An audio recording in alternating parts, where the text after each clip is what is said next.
તો આપણે અભ્યાસ કરીએ છીએ ધોરણ 12 વિષય બાયોલોજી ચેપ્ટર નંબર 14 નિવસન તંત્ર. આજનો આપણો ટોપિક છે પોષણ ચક્ર. પોષણ ચક્ર એટલે કે ન્યુટ્રિયન્ટ સાયકલિંગ.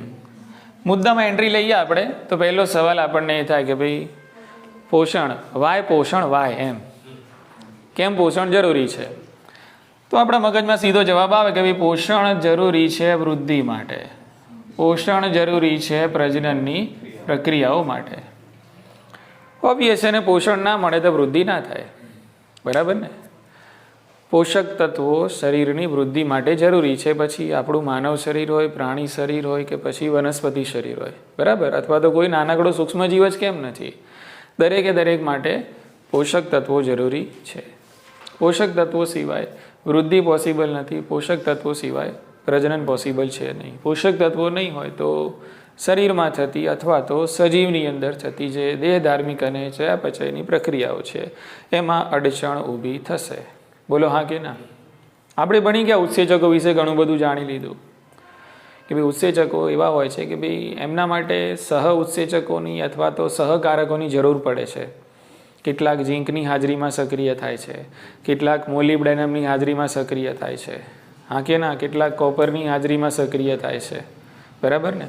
એટલે ટૂંકમાં ઉત્સેચકોની સક્રિયતા માટે આ પ્રકારના પોષક તત્વોની જરૂર પડતી હોય છે.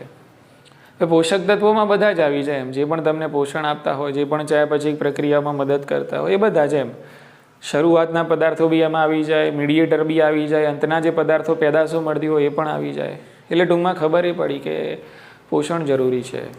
સજીવની વૃદ્ધિ માટે અને નિરંતર પ્રજનનની પ્રક્રિયા માટે પોષણ જરૂરી છે. તો અને તો જ કોષ વિભાજન પણ થતું હોય છે. વૃદ્ધિ માટે કોષ વિભાજન જરૂરી છે અને કોષ વિભાજન માટે પોષક તત્વો જરૂરી છે. ખબર પડી કે એટલે પોષક તત્વોની જરૂર પડે છે. હવે આપણે વાત કરીએ છીએ, એક વ્યાખ્યા આપેલી છે સરસ મજાની, ઉપલબ્ધ સ્થિતિ અવસ્થા. એક વ્યાખ્યા છે ઉપલબ્ધ સ્થિતિ અવસ્થા. પોષણ ખનિજ પોષણ વાળું આપણું 11માનું જે ચેપ્ટર હતું એની અંદર તો આપણે પોષક તત્વોની ખાલ ખેંચી લીધી હતી. દરેક પોષક તત્વોને ડિટેલમાં ભણ્યા હતા કે નાઇટ્રોજનનું શું મહત્વ છે, સોડિયમનું શું છે, કેલ્શિયમ શું છે, ફોસ્ફરસ એન્ડ સો ઓન, બરાબર કે?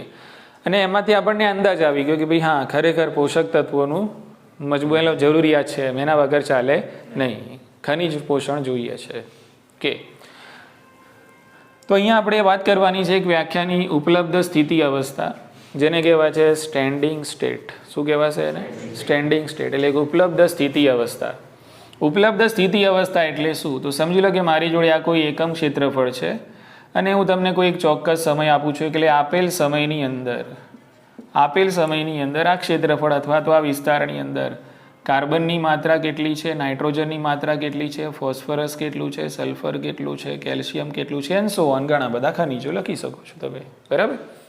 તો આપેલ સમયની અંદર આ પોષક તત્વોની માત્રા carbon, nitrogen, phosphorus, sulphur, calcium, magnesium આ બધાની માત્રા કેટલી છે, બરાબર? એ માત્રાને કહેવાય ઉપલબ્ધ સ્થિતિ અવસ્થા. પણ આમાં એક શબ્દ વાપરવાનો, તત્કાલ માત્રા. કેવી માત્રા?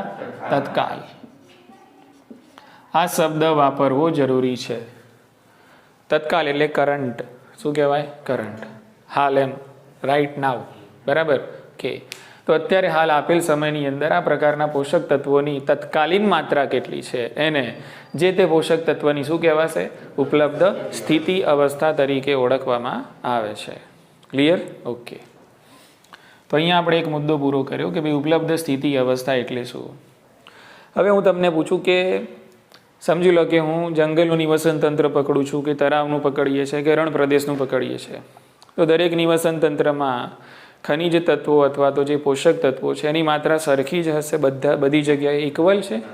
ના, બધી જગ્યાએ ઇક્વલ છે. કોઈ જગ્યાએ કાર્બનનો ભંડાર છે, કોઈ જગ્યાએ ફોસ્ફરસ વધારે છે, કોઈ જગ્યાએ સલ્ફર વધારે છે, કોઈ જગ્યાએ સો ઓન. બોલો, ખ્યાલ આવી ગયો ને? એટલે ખબર એ પડી કે તમે અલગ અલગ નિવસન તંત્રોમાં જોશો કે ભાઈ દરેક નિવસન તંત્રો જે છે તો નિવસન તંત્રોમાં આવેલા પોષક તત્વોની માત્રા સરખી હોતી નથી.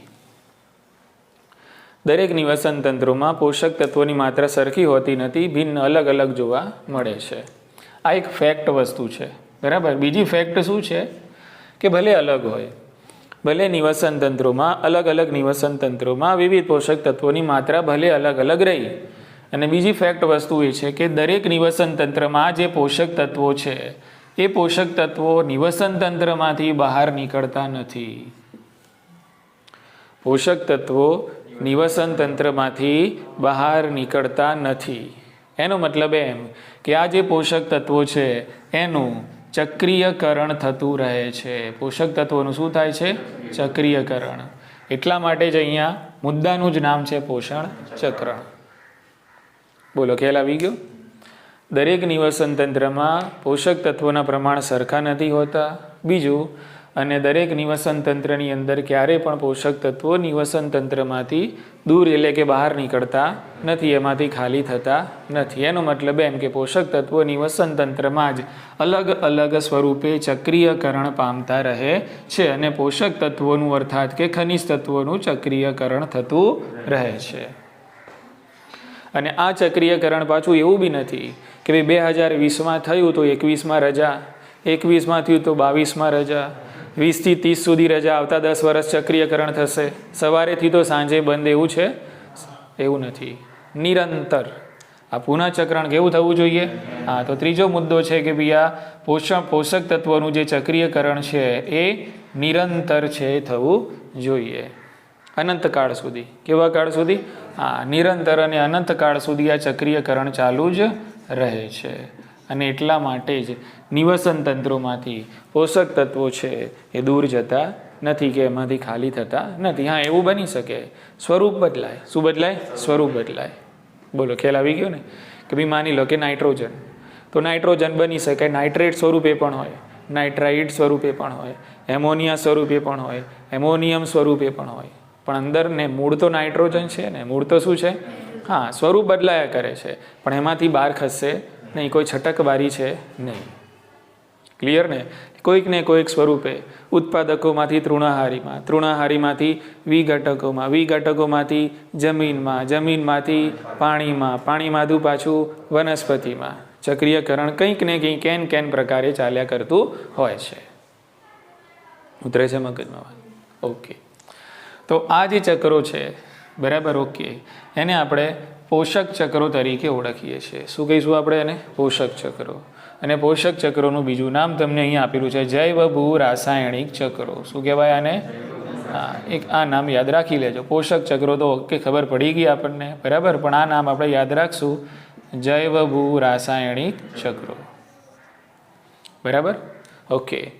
બાયોજીઓ chemical cycle, biogeochemical cycle.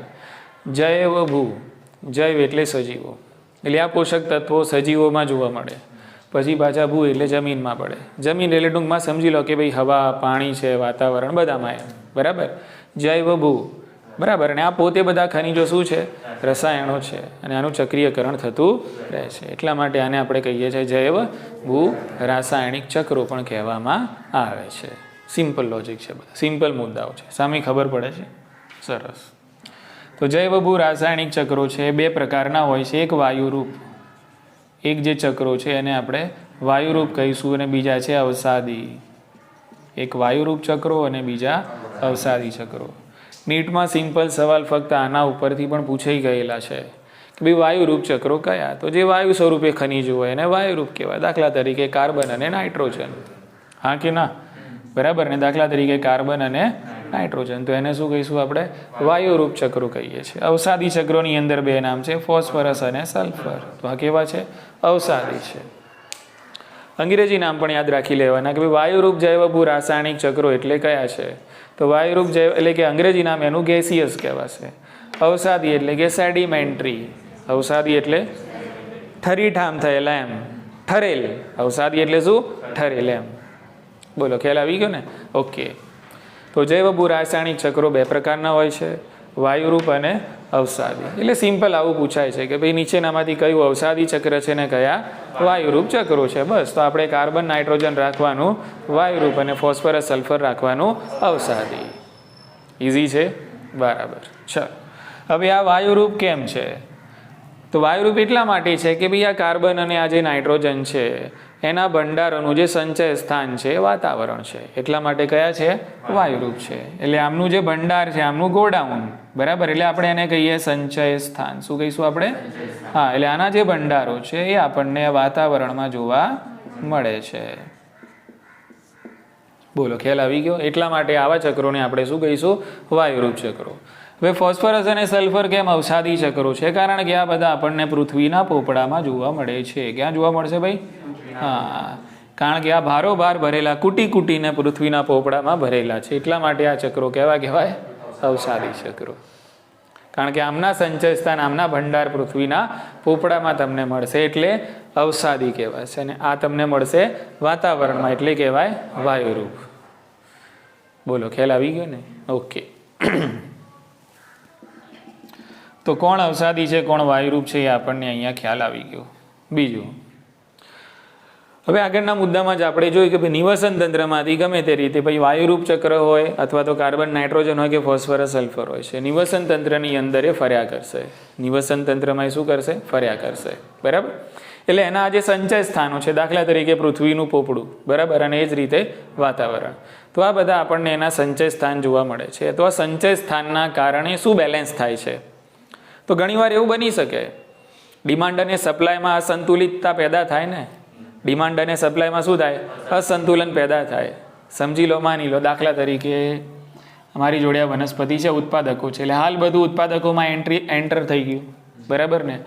પણ બની શકે ભાઈ આને ખાવાવાળા તૃણાહારીઓ બહુ જ ઓછા છે, એટલા બધા છે, વનસ્પતિનો ભંડાર બહુ જ વધારે છે અને તૃણાહારીઓ ખાવાવાળા ઓછા છે. એટલે બની શકે કે ભાઈ પ્રાણીઓની અંદર એ ઉર્જા જવાની જથ્થો કેવો થઈ જાય? ઓછો થઈ જાય, બરાબર ને. તમે માલ મતલબ પ્રોડક્ટ બનાવીને તો જથ્થા કરી દીધા, પણ એને ડિમાન્ડ છે નહીં, એટલે પેલું ચક્ર સ્ટોપ થશે ને. એની અસર મેન્યુફેક્ચરિંગ ઉપર બી થવાની ને. બોલો, ખ્યાલ આવી ગયો કે નહીં? બધું છે ખરું એમ, ઓકે, પણ અહીંયા કસ્ટમર છે નહીં, એટલે તમે ફેક્ટરીમાં માલના થક્કે થક્કા કરેલા છે, એટલે અસંતુલિતતા પેદા થઈ. શું થઈ? અસંતુલિતતા પેદા થઈ. એટલે આ જે સંચય સ્થાનો છે કે ભાઈ વાયુરૂપના વાતાવરણ અને એ જ રીતે આના પૃથ્વીના પોપડા, તો આ જે સંચય સ્થાનો છે એ આ નિવસન તંત્રોમાં જોવા મળતા જે પોષક તત્વો છે, એ પોષક તત્વોની જે ઉણપ થતી હોય છે. ઉણપ ક્યારે થાય? અસંતુલન થાય તો શું થાય? ઉણપ થાય. કાં તો વધારો કાં તો ઘટાડો બી થઈ શકે છે. એટલે બધું જે મેનેજ થાય છે એ આ સંચય સ્થાનોમાંથી થતું હોય છે. એટલે સંચય સ્થાનો છે એ નિવસન તંત્રમાં પોષક તત્વોની અંદર પડતી જે ઉણપ છે એનું નિયંત્રણ કરે છે. અને ઉણપ ક્યારે થાય? તો પોષક તત્વો જ્યારે એન્ટ્રી લે છે અને જ્યારે એક્ઝિટ લે છે, એટલે જ્યારે પોષક તત્વો પ્રવેશ કરે છે અને જ્યારે પોષક તત્વોનો નિકાલ થતો હોય છે, તો એમાં કદાચ જો કંઈ ગડબડી થઈ ગઈ, જો કંઈ ઇમ્બેલેન્સ થઈ ગયું આગું પાછું, તો એનું જે બેલેન્સ છે એ સંચય સ્થાનો દ્વારા થતું હોય છે, બરાબર ને. એટલે આ જે પોષક તત્વો છે, આ જે ખનિજ તત્વો છે, એનું નિયંત્રણ સંચય સ્થાનો દ્વારા થતું હોય છે. બીજું કે કયું પોષક તત્વ અને ખનિજ તત્વ કેટલા પ્રમાણમાં જોવા મળશે, એના માટે બીજા ઘણા બધા પર્યાવરણીય કારકો પણ આધાર રાખે છે, જે આની સાથે સંકળાયેલા છે. એમ ટૂંકમાં એ બધા જૈવિક પણ હોય અને અજૈવિક પણ હોય. એમ જૈવિક એટલે આ બધા લોકો, એમ કે ભાઈ ઉત્પાદકો છે, તૃણાહારીઓ છે, વિઘટકો છે, અને એ કયા પ્રકારના છે. એમ ભાઈ વનસ્પતિ છે તો કયા પ્રકારની વનસ્પતિ છે, તૃણાહારીઓ છે તો કયા પ્રકારના છે, વિઘટકો છે તો કયા પ્રકારના, ત્યાં ભૂમિ કયા પ્રકારની છે. તો આ બધા શું થયા? પર્યાવરણીય કારકો છે, બરાબર ને. તો એ પર્યાવરણીય જે કારકો છે એ કારકો પણ નિવસન તંત્રની અંદર ખનિજ તત્વોના દરનું નિયંત્રણ કરે છે. એમાં ભેજ પણ આવી જાય છે, તાપમાન પણ આવી જશે, પ્રકાશ પણ આવી જશે, પીએચ પણ આવી જશે, ભૂમિ પણ આવી જશે, આ બધું છે. એમ અને બીજા તમારી બુદ્ધિથી તમે જેટલા પણ લખી શકતા હોય એટલા લખી શકો છો. તો આ બધા શું થયા? પર્યાવરણીય કારકો. ને આ પર્યાવરણીય કારકો છે એ ખનિજ તત્વોના દરનું, એટલે કે આ પોષક તત્વોના દરનું જૈવભૂ રાસાયણિક ચક્રોમાં નિયંત્રણ કરે છે. ક્લિયર ને? ચલો, હવે આપણે ભણવાનું છે કાર્બન ચક્ર. ફટાફટ પૂરું કરી લઈએ. કાર્બન ચક્ર. હવે તમે જો, આ તો આમ તો ચેપ્ટર બોર્ડમાં નથી, બરાબર ને, પણ તમે પ્રશ્નપત્ર પરિરૂપ જોયું બાયોલોજીનું? બધાએ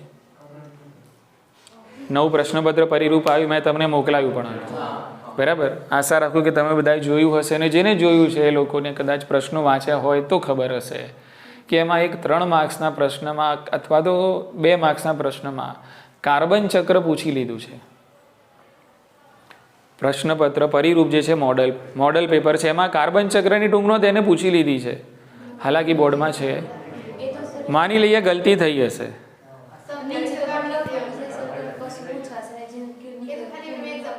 ના પણ આપણે તો એને મોડલ પેપર એક કારણ કે એને ભૂલથી મૂકી દીધો હશે, આપણે એમ જ સમજીએ કે ભૂલ છે એમ, બરાબર ને? ઓકે, એટલે ટૂંકમાં કદાચ જેને મોડલ પેપર કાઢ્યું હોય એને એવું હોય કે ભાઈ આ જે ટોપિક છે 13મા ચેપ્ટરનું છે, બની શકે ને એવું એ મગજમાં કે ભાઈ આ ટોપિક કયું 13મા ચેપ્ટરનું છે, પણ અસલમાં આપણી એનસીઆરટીની અંદર આ ટોપિક 14મા ચેપ્ટરમાં છે.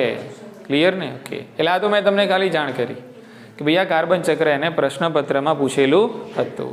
ક્લિયર ને? ઓકે, અને પ્રશ્નપત્રનું જે મોડલ છે એના આધારે તમે બુકની અંદર લખી પણ દેજો કે ભાઈ કયા ચેપ્ટરમાંથી મોડલ જે પેપર છે ને એમાંથી 2 માર્ક્સના કેટલા છે, 3 માર્ક્સના કેટલા છે અને 4 માર્ક્સના કયા ચેપ્ટરમાંથી કેટલા પૂછાય છે. ક્લિયર ને? તો એ પણ તમારી બુકની આગળ લખેલું આવવું જોઈએ. MCQ તો ઢગલા બંધ છે જ જો કે, અને એ તો આપણે ક્યારે ઓપ્શનમાં નથી કાઢતા. ચલો જોઈએ હવે કાર્બન ચક્ર.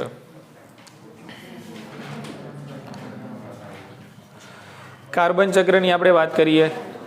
ચલો, તો એમાં પહેલા ફકરાની અંદર તમને ટકાવારીઓમાં આંકડામાં થોડોક એને ફરાયા છે આપણને, તો એ આંકડાની આપણે વાત કરીએ. સમજી લો કે આ સજીવ છે, સજીવમાંથી આપણે પાણી બાદ કરી દઈએ. ઓકે, હવે સજીવનું જે વજન થયું શુષ્ક વજન થયું ભાઈ, પાણી માઇનસ કરો એટલે જે સજીવ છે શુષ્ક થશે. અને સામાન્ય રીતે એવો આંકડો છે કે ભાઈ શુષ્ક સજીવ હશે તો એની અંદર 49% ભાગ કાર્બનનો બનેલો છે, 49%. તો એક આંકડો આપણે યાદ રાખશું. કાર્બનની મહત્વતા સમજવા બેઠા છીએ ટૂંકમાં. શું સમજવા બેઠા છીએ? હા, એમ ખ્યાલ આવી ગયો ને? આપણે આમ તો ઓર્ગેનિક કેમેસ્ટ્રીમાં જાઓ તો કાર્બન સિવાય તો મેળ પડે.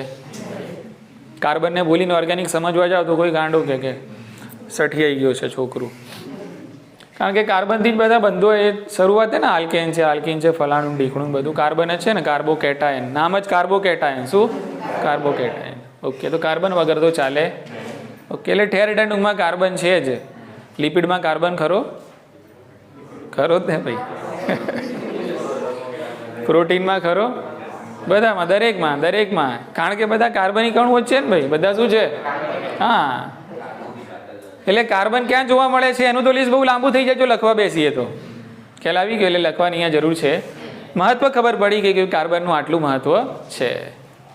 આટલી ખબર પડી કે તો એમાં એક તમને સમજાવવા માટે તમને મગજમાં ક્લિક થાય કે ભાઈ તમે કાર્બનને ભૂલી તો નથી ગયા ને એમ. ભાઈ કાર્બનનું પ્રમાણ સજીવોનું જે શુષ્ક વજન છે એમાં 49% ભાગ શાનો બનેલો છે? કાર્બનનો બનેલો છે. એનો મતલબ એમ કે ચીન પછી ભારતનો વસ્તીમાં બીજો નંબર, એટલે પાણી પછી કાર્બનનો બીજો નંબર આવે. એવું જ થયું ને? ઓકે, તો પહેલો નંબર પાણીનો, બીજો નંબર કોનો? કાર્બનનો આવે છે. ઓકે, ચલો વધીએ આગળ. હજુ કાર્બનની થોડી મહત્વતા સમજવા જઈએ તો વાર્ષિક વાત કરીએ આપણે.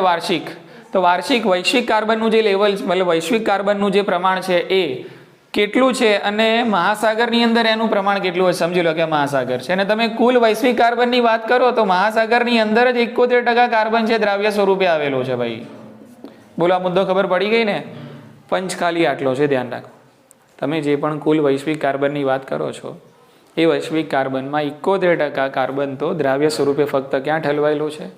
મહાસાગરોની અંદર થયેલો છે, 71%. ક્લિયર ને? ઓકે, બીજું ધ્યાન રાખો. તો આ મહાસાગરોની અંદર દ્રાવ્ય સ્વરૂપે જે કાર્બન રહેલો છે અને એ કાર્બનના કારણે વાતાવરણ જે છે એની અંદર રહેલા કાર્બનનું નિયંત્રણ થાય છે. બોલો, સમજાયું? હા કે ના? મહાસાગરની અંદર જે દ્રાવ્ય સ્વરૂપે કાર્બન રહેલો છે એ કાર્બનના કારણે વાતાવરણની અંદર જે કાર્બન ડાયોક્સાઇડ, એટલે કે સ્વરૂપ કાર્બન ડાયોક્સાઇડનું છે પણ એમાં છે તો શું? કાર્બન છે, બરાબર? તો વાતાવરણની અંદર રહેલા કાર્બનનું નિયંત્રણ થતું હોય છે. અને એક બીજો આંકડો તમને આપેલો છે 1%. શું આપેલું છે? 1%, બરાબર? તો જે વૈશ્વિક કુલ કાર્બન તમને જોવા મળે છે એ કાર્બનમાંથી વાતાવરણમાં ફક્ત જે એન્ટ્રી લે છે ઓનલી 1%. કેટલું છે? ઓનલી 1%. સમજાવ્યું કે નહીં? સમજી લો કે 100 નંબર આપણે આપીએ અથવા તો 100 kg કહીએ તો ઓનલી 1 kg વાતાવરણમાં એન્ટ્રી લે, બરાબર? બાકી એનાથી 100 ગણો કાર્બન છે પણ વાતાવરણમાં કેટલો છે? ઓનલી 1%. એનો ફક્ત 1% જ વાતાવરણની અંદર એન્ટ્રી લે છે. આલી ખબર પડી ગઈ? ઓકે, ચલો હવે આપણે કાર્બનના સ્ત્રોતો છે, ફલાણું ઢીકણું, એ બધાની વાત કરીએ આપણે, બરાબર કે. તો એમાં એક બીજો તમને આંકડો આપેલો છે, પ્રકાશ સંશ્લેષણ. પ્રકાશ સંશ્લેષણમાં તો આપણે લીલની વાત કરી લઈએ તો લીલ જ પ્રકાશ સંશ્લેષણ માટે અડધો કાર્બન ડાયોક્સાઇડથી જ હજમ કરી જાય છે. 50% કાર્બન ડાયોક્સાઇડનું સ્થાપન, અર્થાત કાર્બનનું સ્થાપન જ થયું ને. કાર્બન ડાયોક્સાઇડનું સ્થાપન એટલે કે કાર્બનનું સ્થાપન, બરાબર. તો પ્રકાશ સંશ્લેષણની પ્રક્રિયા દરમિયાન લીલ જ અડધો કાર્બન ડાયોક્સાઇડ તો એ ખાઈ જાય છે ઇન ધ સેન્સ કે સ્થાપન કરે છે, બરાબર. ઓકે, તો પ્રકાશ સંશ્લેષણની પ્રક્રિયાથી જે વૈશ્વિક જીવાવરણની અંદર એન્યુઅલ જે કાર્બનનું સ્થાપન થાય છે એનો એક તમને કંઈક આંકડો આપેલો છે, 4×10⁻13 કિલોગ્રામ. બોલો, am I right, yes or no? Okay, સરસ. તો આ આંકડો કયો છે? એન્યુઅલ છે, એ પણ યાદ રાખજો. કયો આંકડો છે આ? હા, વાર્ષિક આંકડો છે. અને કુલ કાર્બનનું વાર્ષિક જીવાવરણમાં સ્થાપન શામાં છે? આ શબ્દ વપરાયેલો છે, બરાબર. કે તો કુલ વાર્ષિક જીવાવરણમાં કાર્બનનું સ્થાપન જે થાય છે, બરાબર, એ કેટલું છે? 4×10⁻13 કિલોગ્રામ. ક્લિયર ને? હવે આ સ્થાપન ઓબ્વિયસ ઉત્પાદકો દ્વારા જ થાય. શાના દ્વારા? હા, ઉત્પાદકો એટલે બધી જ વનસ્પતિ જેટલા પણ પ્રકાશ સંશ્લેષણ કરતા હોય બધા જ આવી ગયા આમાં, બરાબર. આપણે આની કોઈ યાદી બનાવવાની છે નહીં, તમારે લખવું હોય તો લખી શકો છો, કારણ કે આમાંથી 50% તો લીલને આપી દેવાનું. કોને? લીલને આપી દેવાનું. બોલો, ખ્યાલ આવી ગયો? બાકીનું બધું પછી આગળ વધશે. ઇઝી? ઓકે, હવે આપણે વાત કરીએ, સમજી લો કે ભાઈ અશ્મિ બળતણ, તો ભાઈ કાર્બનનો સ્ત્રોત કહેવાશે? યસ, ઓબ્વિયસ છે કે ભાઈ અશ્મિ બળતણ છે પણ શું છે? કાર્બનનું સંચય સ્થાન ગણવામાં આવે છે. સમજી લો કે ભાઈ કાર્બનિક દ્રવ્યોનું દહન થાય છે. શું થાય છે? હા, કાર્બનિક દ્રવ્યોનું દહન થાય છે. ઓબ્વિયસ, તો એ પણ શું છે? એક કાર્બનનો સ્ત્રોત. કારણ કે છૂટો તો કાર્બન ડાયોક્સાઇડ પડવાનો ને. છૂટો શું પડવાનો? કાર્બન ડાયોક્સાઇડ પડવાનો છે. ઓકે, ચલો આપણે હમણાં જોઈએ કે ભાઈ ઉત્પાદકો છે, એટલે કે પ્રકાશ સંશ્લેષણ કરતી જે વનસ્પતિ છે. તો આ વનસ્પતિની અથવા તો આપણે આપણી જ પોતાની વાત કરો ને, પ્રાણીઓ, એટલે એની અંદર આપણે પોતે પણ આવી બધા પ્રાણીઓની વાત કરીએ તો આ બધા શ્વસનની જે પ્રક્રિયા છે એના કારણે વાતાવરણની અંદર શું થાય છે? Carbon dioxide. એટલે શું? પણ એ પણ શું છે? કાર્બનનો સ્ત્રોત છે. એટલે ટૂંકમાં આ બધા ભેગા થઈને એમ, બરાબર ને? સમજી લો કે આપણે ઉત્પાદકો છીએ, પછી બીજા પ્રાણીઓ છે, તો શ્વસનની પ્રક્રિયાઓ કરતા હોય છે, અને શ્વસનની પ્રક્રિયાઓ કરે છે, અને એના કારણે વાતાવરણની અંદર કાર્બનનું પ્રમાણ છે નિયંત્રણમાં રહેતું હોય છે. બોલો, ખ્યાલ આવી ગયો ને? ઓકે, એટલે ટૂંકમાં શ્વસનની પ્રક્રિયાઓ છે એ પણ એક મુખ્યત્વે કાર્બનનો સ્ત્રોત બને છે. હાલાકી એ સ્વરૂપ કયું છે? કાર્બન ડાયોક્સાઇડનું છે, પણ સ્ત્રોત તો કાર્બનનો કહેવાશે. ઇઝી છે? ઓકે, હવે આ એક ચક્ર છે જે આપણને ખબર છે. જુઓ કે ભાઈ ઉત્પાદકોમાંથી તૃણાહારીઓમાં જાય કાર્બનિક કણુઓ જ છે ને. ખોરાક બન્યો, સ્ટાર્ચ બન્યો, શું છે? બોલો, કાર્બન ખરો સ્ટાર્ચમાં? સવાલ જ નહીં ને. ગ્લુકોઝમાં 6 કાર્બન છે. કેટલા છે? હા, બરાબર ને. ગ્લુકોઝ ભેગા થઈને શું બનાવે? સ્ટાર્ચ બનાવે. ઢગલાબંધ કાર્બન થયા. ઓકે, એટલે છે તો કાર્બન ને, પણ સ્વરૂપ એનું સ્ટાર્ચનું છે, સ્વરૂપ એનું ગ્લુકોઝનું, પણ છે તો કાર્બન. હવે કાર્બન એટલે કે સ્ટાર્ચ હોય, ગ્લાયકોજન હોય, ગ્લુકોઝ હોય, લિપિડ હોય, વિટામિન હોય, બધામાં કાર્બન તો ખરો ને, બરાબર. એટલે બધામાં કાર્બનનો જથ્થો તો છે જ. એટલે એ બધું ઉત્પાદકોમાંથી ક્યાં ઠલવાય? પછી તૃણાહારીઓમાં, ઉપભોગીઓમાં. ક્યાં ઠલવાશે? બોલો, સમજાયું? હા કે ના? ચલો, ઉપભોગીઓ અને ઉત્પાદકો બે મૃત પામે છે. શું પામે છે? તો બની ગયા મૃત અવશેષીય, બરાબર. હવે મળી ગયો મજા કોને આવશે? વિઘટકોને. કોને આવશે? એટલે મૃત અવશેષીય ઘટકો ઉપર હવે એમાં તો રહેલા છે કાર્બનિક પદાર્થો, તેના ઉપર અસર કરવાના વિઘટકો, ફૂગ અને બેક્ટેરિયા અને કશાદારીઓ, બરાબર. હવે એ એમાંથી મેળવશે પોષણ. એટલે કાર્બનિક પદાર્થોનું પાછું થશે સરળ અકાર્બનિક પદાર્થોમાં રૂપાંતરણ. બોલો, સમજાય છે? ચલો, રૂપાંતરણ થયું. હવે એ બધી વસ્તુ જમીનમાં પડશે. વિઘટનની પ્રક્રિયા આપણે જોઈ સ્ટેપ બાય સ્ટેપ. સેન્દ્રિયકરણ, ખનિજીકરણ એન્ડ સો ઓન, બરાબર ને. એટલે ખાતર બી બનશે, ખનિજીકરણ બી થશે. એ જ ખનિજો પાછા વનસ્પતિ શોષણ કરશે. એટલે આખું પ્રક્રિયા ચક્ર છે એ ચાલુ રહેશે. અને કાર્બનનું ચક્ર પણ આ જ રીતે ચાલ્યા કરતું હોય છે. બોલો, સમજાયું? હા કે ના? ક્લિયર ને? કે ચલો, કાર્બનના બીજા અલગ અલગ સ્ત્રોતો છે. સમજી લો કે ભાઈ જંગલમાં આગ લાગી, આગ લાગે તો ધુમાડેનો મતલબ એમ કે કાર્બનનું પ્રમાણ વધી જાય છે. તમે લાકડા સળગાવો છો, અત્યારે હાલ તો ભાગ્યે કોઈ સળગાવતું હશે, બરાબર. પણ એમાં આવા બધા ઉદાહરણ આપ્યા છે કે ભાઈ લાકડા સળગાવવા છે, બરાબર, કે પછી જંગલમાં આગ લાગવી છે, બરાબર, પછી કોઈ જ્વાળામુખી ફાટે છે, લાવા ફાટે છે, બરાબર. ઓકે, એટલે ટૂંકમાં પછી અશ્મિ બળતણ છે, સાધનો વાહનોનો ધુમાડો છે. તો આ તો બધા એક કોમન મુદ્દાઓ છે જે આપણા મગજમાં ક્યાંક ને ક્યાંક ઠરીધામ થયેલા છે, અને કદાચ પૂછાય તો આપણે આનાથી તો નહીં પણ આનાથી પણ સારું 2 પત્તામાં લખી શકીએ છીએ. બોલો, ખ્યાલ આવી ગયો ને? તો આ બધા એક્સ્ટ્રા સ્ત્રોત છે, શાના છે? કાર્બનના છે, બરાબર ને? કે તો આ બધી પ્રક્રિયાઓ જો વધારે પ્રમાણમાં તમે ચાલતા મતલબ ચલાવતા જ રહો, એક બાજુ જંગલોને કટિંગ કરતા રહો, બીજી બાજુ લાકડા બાળતા રહો, ઓબ્વિયસ છે ને કે ભાઈ કાર્બન ડાયોક્સાઇડનું લેવલ છે વાતાવરણમાં વધવાનું છે, હા કે ના? કાર્બન ડાયોક્સાઇડનું લેવલ વધે એટલે પૃથ્વીના તાપમાનમાં વધારો થાય, જેને ગ્રીન હાઉસ અસર તરીકે ઓળખવામાં આવે છે. એટલે આના કારણે જો સંતુલિતતા ના જળવાય તો ગ્રીન હાઉસ અસર જેવી સ્થિતિ પેદા થતી હોય છે.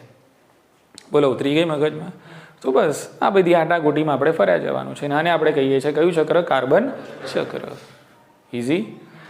મહત્વનું શું હતું આમાં? આંકડા મહત્વના હતા, બીજું કંઈ નથી. શું છે?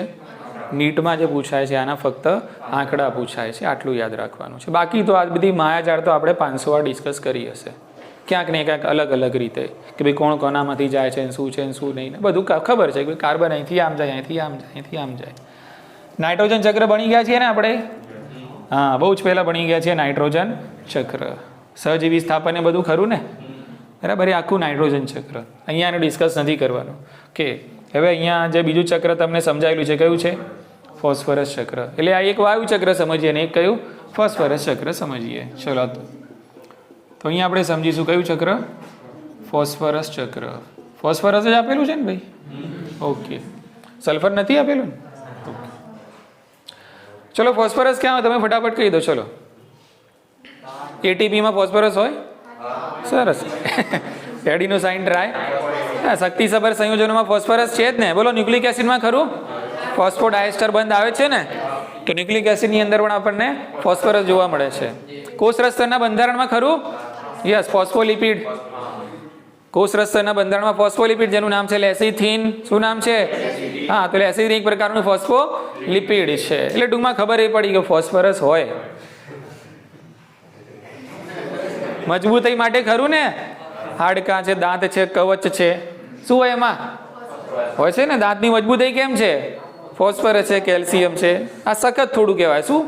એની બહુ કેમેસ્ટ્રી જાજી મને ખબર નથી, પણ તમે કેમેસ્ટ્રીમાં બધા ગુણધર્મો ભણ્યા હશો. સખ્તાઈ પ્રોડ્યુસ કરવી હોય તો ફોસ્ફરસ નાખો એમ, તો શું પ્રોડ્યુસ થાય? સખ્તાઈ પ્રોડ્યુસ થાય, હા કે ના? કેલ્શિયમ બી ખરું છે, પણ સલ્ફર બી ફોસ્ફરસ બી છે. એટલે આ બધી વાર્તા કરવાની છે ટૂંકમાં એમ પહેલાં એમ કે ભાઈ ફોસ્ફરસનું તમારે મહત્વ જણાવવાનું એમ પહેલાં કે ભાઈ ફોસ્ફરસ કેમ જરૂરી છે. સમજી લો કે ભાઈ એટીપી શક્તિસભર સંયોજન, દાખલા તરીકે ન્યુક્લિક એસિડ એટલે કે ભાઈ ડીએનએ છે, એની અંદર પણ પછી કોષરસ સ્તરના બંધારણમાં કોષીય પટલ એવો શબ્દ વપરાયેલો છે, પણ આપણે જનરલ લખીએ છીએ, બરાબર? કોષરસ સ્તરના બંધારણમાં. ઓકે, સ્તરના બંધારણમાં. તો ટૂંકમાં ક્યાં ક્યાં ફોસ્ફરસ જોવા મળે છે આપણે પહેલા એની સઘળી વાતો કરી લેવાની કે ભાઈ અહીંયા ફોસ્ફરસ આપણને જોવા મળે છે. ટૂંકમાં આ પ્રકારના અણુઓના બંધારણમાં ફોસ્ફરસ જરૂરી છે. ક્લિયર ને? બીજું કે ભાઈ ક્યાં ક્યાં? તો પ્રાણીઓની અંદર ફોસ્ફરસ જરૂરી છે. તો શું બનાવવા માટે? તો ભાઈ કવચ બનાવવા માટે, બરાબર? દાંતની મજબૂતાઈ છે, હાડકાં છે, બરાબર? તો આ બધાની અંદર પણ ફોસ્ફરસની જરૂર પડતી હોય છે. ક્લિયર? પછી પૂછવાનું ફોસ્ફરસ ક્યાં જોવા મળે છે? ફોસ્ફરસનો સ્ત્રોત કયો છે? તો પર્વતો. કયો સ્ત્રોત છે? રોક ફોસ્ફેટ કહો છો ને તમે, રોક ફોસ્ફેટ. હા, તો કુદરતની અંદર ફોસ્ફરસનો જે મુખ્ય સ્ત્રોત છે કયો છે? પર્વતો એનો મુખ્ય સ્ત્રોત છે, અને ફોસ્ફરસનો ત્યાં સંગ્રહ છે ફોસ્ફેટ સ્વરૂપે થતો હોય છે. ઉતરે છે મગજમાં વાત? પ્રકૃતિની અંદર કુદરતમાં ફોસ્ફરસનો મુખ્ય સ્ત્રોત કયો છે? ફોસ્ફેટ. એટલે કે પર્વતો છે, અને પર્વતોમાં ફોસ્ફરસ કયા સ્વરૂપે છે? ફોસ્ફેટ સ્વરૂપે આપણને જોવા મળે છે. પેલી લાલ માટી હોય છે, બરાબર? એમાં ફોસ્ફરસ શું હોય છે? એમાં ફોસ્ફરસ હોય છે. આટલી ખબર પડી ગઈ? ઓકે. હવે પર્વતો પરથી નીચે તો લાવવો પડશે ને. કોને? ફોસ્ફેટ ને. તો પાડો વરસાદ. શું પાડો? હા, વરસાદ પડશે, બી ધોવાણ થવાનું. હા, એટલે ફોસ્ફરસ બધો ફોસ્ફેટ સ્વરૂપે છે, બધું નીચે આવશે. ઓકે, તો જમીનના લેવલમાં આવશે, કે પાણીમાં દ્રાવ્ય બનશે, જમીનના લેવલમાં નીચે ઉતરશે, અને કેટલોક જમીનના સ્તરમાં જમા થશે ખનિજો સ્વરૂપે. કયા સ્વરૂપે? ચલો ખનીજો સ્વરૂપે જમા થયો તો માઇક્રોરાઇઝન બધા ફરી વળશે આના ઉપર. ફોસ્ફરસ શું કરશે? શોષણ કરશે. બીજી વનસ્પતિ પણ એના મૂળ દ્વારા શું કરશે? ફોસ્ફરસનું શોષણ કરશે. એટલે ક્યાં ગયું? ઉત્પાદકોમાં ગયો. ચલો ઉત્પાદકોને ફરી વળશે કોણ? તૃણાહારીઓ, ઉપભોગ્યો, પછી એન સો ઓન, પછી બધા મરી જાય એટલે પછી કોનો લાગ આવે? વિઘટકોનો લાગ આવે. વિઘટકો પછી એમાંથી મેળવે. બરાબર ને? વિઘટકો પાછા કરે ખનીજીકરણ, એટલે પાછું બધું જાય જમીનમાં. બરાબર? પાછી વનસ્પતિ એનો ઉપયોગ કરે છે. અને કેટલોક ફોસ્ફરસ છે અવસાદિત થાય. કેવો થાય? અને અવસાદન થયેલો પછી અપ્રાપ્ય થતો હોય છે. એ છે ને આ ચક્ર. બીજું શું છે આમાં? કશું છે નહીં યાર. બોલો હા, ખબર પડી? કાલ આ ખાસ યાદ રાખજો તમે. આમ તો આમાં છે ને આ બધું તો ઠીક છે, આટલે સુધી ઇમ્પોર્ટન્ટ છે. ખ્યાલ આવી ગયો ને કે ભાઈ ફોસ્ફરસ તમને ક્યાં કયા સંયોજનોમાં જોવા મળે છે? બીજું પ્રાણીઓમાં ફોસ્ફરસ ક્યાં જરૂરી છે? તો એમના કવચ, દાંત અને હાડકા છે એની અંદર ફોસ્ફરસ જરૂરી છે, કારણ કે ત્યાં સખ્તાઈ જોઈએ છે. ફોસ્ફરસનો મુખ્ય સ્ત્રોત છે કે ભાઈ કુદરતમાં પર્વતો, અને કયા સ્વરૂપે છે એમાં ફોસ્ફરસ? તો ફોસ્ફેટ સ્વરૂપે છે. બરાબર ને? પછી જે અપક્ષયન પ્રક્રિયાઓ થાય છે એના કારણે સમજી લો કે ભાઈ વરસાદ છે, આબોહવાની અંદર ચેન્જીસ થાય છે, તો આ બધો ફોસ્ફેટ છે પાણીની સાથે પર્વતોમાંથી કેવું આવે છે? નીચે ઉતરે છે, જમીનમાં છે, દ્રાવ્ય બને છે, જમીનના નીચેના ઊંડા સ્તરે ઉતરી ઘણીવાર એ અવસાદિત થતો હોય છે. ને કેટલો ખનિજો સ્વરૂપે અવેલેબલ હોય છે કોના માટે? વનસ્પતિઓ માટે. ને પછી આ રીતે વનસ્પતિ ઉપભોગ્ય વિઘટકોનું ચક્ર છે એને ફરાયા કરતું હોય છે. બોલો ઉતરી ગઈ મગજમાં વાત? ઓકે. હવે બીજો, હવે બંને વચ્ચેનો ખાલી સિમ્પલ તફાવત છે તમને છેલ્લા મુદ્દામાં આપેલો છે, જે બહુ ખરેખર અગત્યનો છે. બરાબર? કે તમને પૂછે છે કે ભાઈ કાર્બન ચક્ર અને ફોસ્ફરસ ચક્ર વચ્ચે શું તફાવત છે? તો એક બે મુદ્દા તમને એમાં આપેલા છે. તો કાર્બન ચક્ર અને ફોસ્ફરસ વચ્ચે એક તો તફાવત એ આપેલું છે કે જે રીતે કાર્બન જેટલી ઝડપથી એન્ટ્રી લે છે વાતાવરણની અંદર, એટલી ઝડપથી ફોસ્ફરસ એન્ટ્રી લઈ શકતું નથી. શું છે? જેટલી ઝડપથી કાર્બન એન્ટ્રી લે છે એટલી ઝડપથી ફોસ્ફરસ છે એન્ટ્રી લઈ શકતું નથી. ક્લિયર ને? ઓકે. અને એક બીજો મુદ્દો કંઈક આના ઉપરથી છે.